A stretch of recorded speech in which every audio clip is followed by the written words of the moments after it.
Hey everyone, good morning, afternoon, nighttime, whatever time you're watching this. I know it's been a little bit since I have posted anything, but as you can see, I have been heavily recording.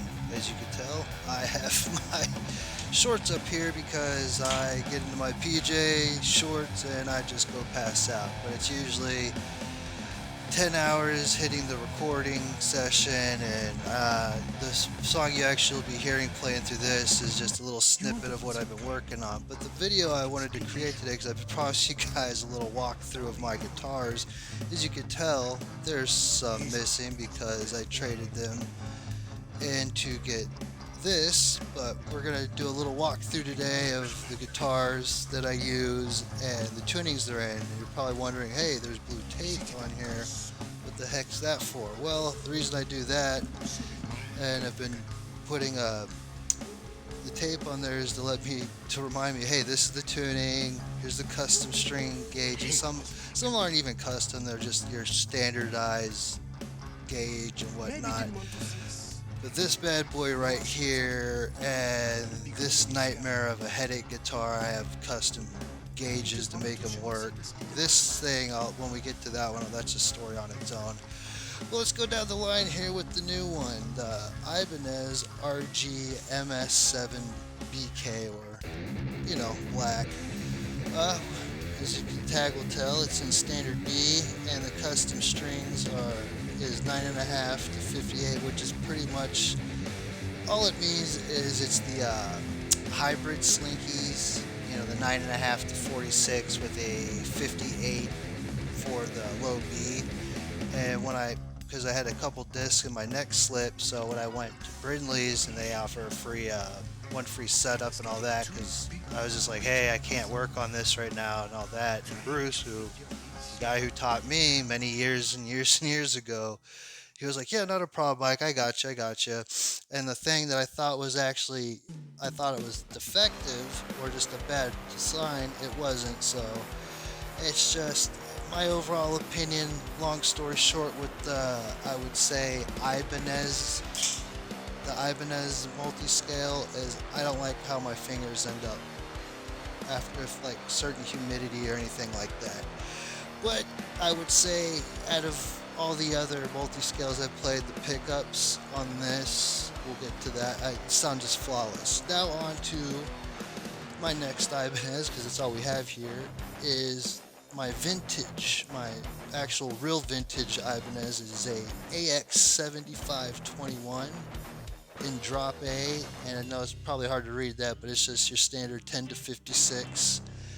And I was surprised when I found this one because, as you've seen, I'm sure, in the other videos, if you've watched it, it's a spot run color. It only came out in the US and Japan, and this is a 1999. And the only thing that I had to do on this besides restoring it is I had to replace the nut, and I used the Black Tusk XL. This thing was a mess. I mean, we're talking, this thing had jewels on this. It was bedazzled. The glitter, I'm still clearing out glitter in the pickups. And recently I just replaced the input jack, and yeah, it was pretty bad. But this thing weighs almost 13.5 pounds, and it's all mahogany and just maple, so you can imagine the guts. And here's the cool thing, and this is how you can start telling the difference between these two, and they're the same guitar, but you have a massive piece of mahogany instead of walnut. But moving on to the next one, which is funny, is an AX7221, and the difference is these were made in Japan in the J-Craft section, or Team J-Craft, however you want to be, and the 7221, that's when they started moving to Korea, Indonesia, and all that, and you can really feel the difference because this weighs almost, let's say, quarter of what that one weighs. It's like I compare it to being a drumstick. And I just recently, this morning, decided to put this bad boy in drop A flat, and this has your D'Addario 10 to 59, and I wanted something that kind of counterbalanced. This piece of garbage right here, my Chibanez. But you wouldn't even know I dropped it a step and a half on the low B, and it just, the intonation on these scales, just this particular model is a headache because it's like a tremolo system. You got to go back, back, and back.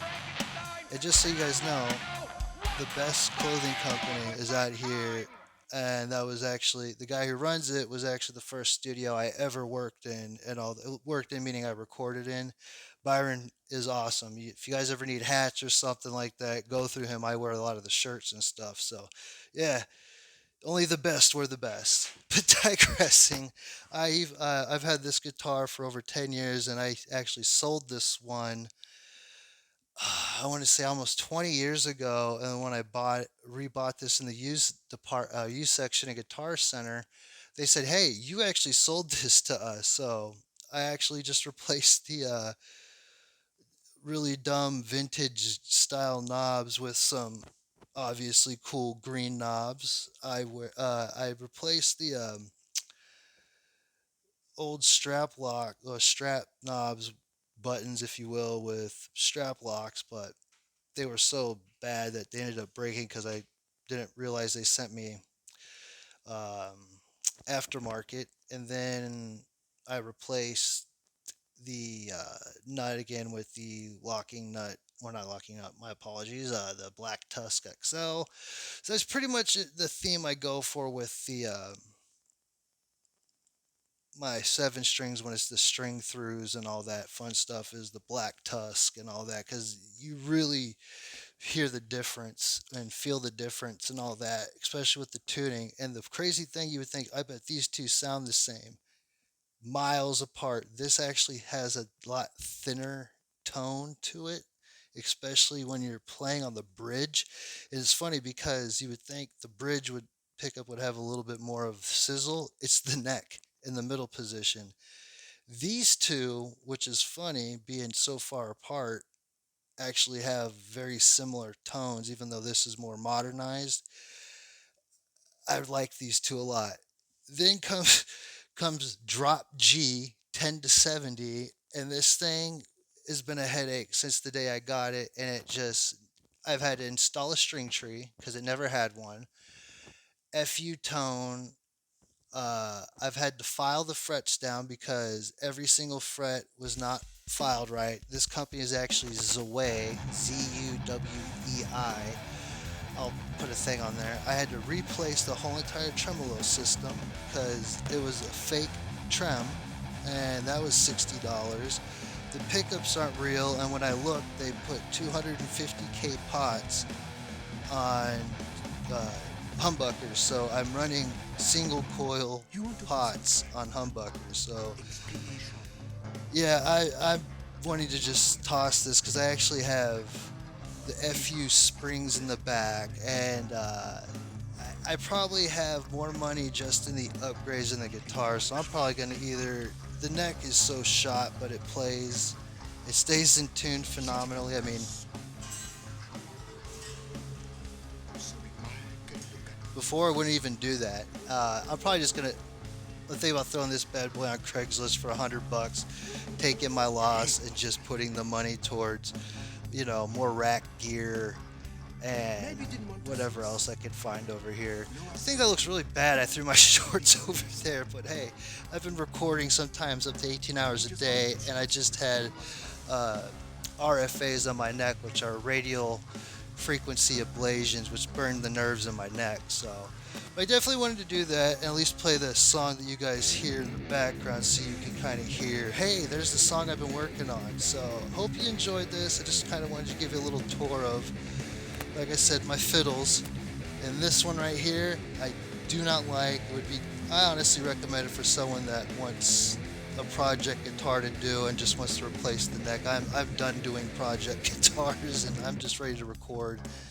So, all right, thanks for stopping by, giving us a try, and stay tuned because I'm gonna make an actual music video kind of thing to the song. But I at least wanted to post the song for you guys. Enjoy. Let me know what you guys think.